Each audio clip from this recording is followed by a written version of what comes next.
নমস্কার।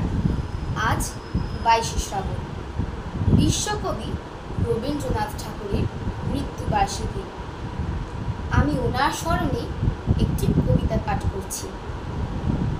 বিশ্বকবি রবীন্দ্রনাথ ঠাকুরের পুতুল ভাঙা।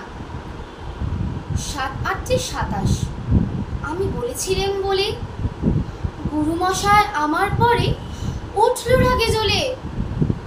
মা গো, তুমি 5 পয়সায় এবার রথের দিনে সেই যে রঙিন পুতুলখানি আপনি দিলে কিনে। খাতার নিচে ছিল ঢাকা, দেখালে এক ছেলে। গুরুমশাই রেগে মেগে ভেঙে দিলেন ফেলে। বললেন, তোর দিন রাত্রির কেবল যত খেলা, একটুও তোর মন বসে না পড়াশোনার বেলা। মা গো, আমি জানাই কাকে? ওর কি গুরু আছে? আমি যদি নালিশ করি এক্ষুনি তার কাছে।